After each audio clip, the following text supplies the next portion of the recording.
மத்தேயு 5:44 இப்படியாக சொல்லுகிறது, உங்கள் சத்துருக்களை சிநேகியுங்கள், உங்களை சபிக்கிறவர்களை ஆசீர்வதியுங்களாம். உண்மையில ஒரு கஷ்டமான ஒரு வசனம் தான். என்னென்னு நாங்கள் சத்துருக்களை சிநேகிக்க முடியும்?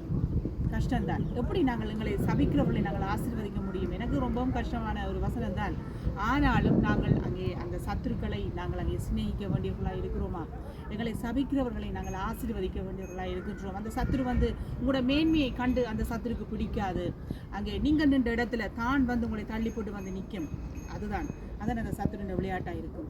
அது நல்லவன் போல அந்த சத்துரு நடிக்கும், மாய்மாலம் போடும், அங்கே தன்னை நல்லவன் என்பது மாதிரி அங்கே காட்டிக்கொள்ளும். உங்களோட மேன்மையை கண்டதுக்கு பிடிக்காது.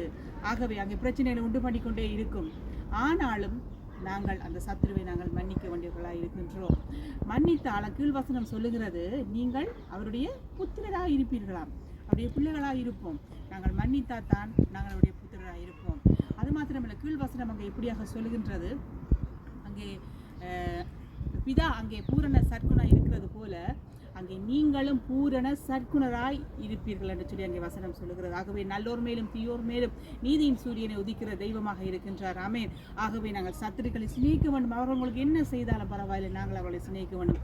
நான் இந்த வருடம் எடுத்த முடிவு வந்து சத்துருக்களை சிநேகிக்க வேண்டும், அவர்களை நாங்கள் ஆசீர்வதிக்க வேண்டும். அவர்கள் அங்கே குழப்பத்தை உண்டு பண்ணி கொண்டு தான் இருப்பார்கள். அங்கே உங்களை எப்படியாவது திரட்ட வேண்டும் என்றும் கூடி அங்கே நினைப்பார்கள். ஆனால் நீங்கள் வந்து கர்த்தருக்குள்ள பலப்பட்டு கொண்டிருக்கிற பொழுது ஒரு நாள் அங்கே தேவன் அங்கே நீதி செய்ய அவர் வல்லமுடையவராக இருக்கின்றார். ஆகவே உங்களுடைய சத்துருக்களை சிநேகியுங்கள், உங்களை சபிக்கிறவர்களை ஆசீர்வதியுங்கள். தேவன் உங்களோடு கூட இருப்பார். God bless you.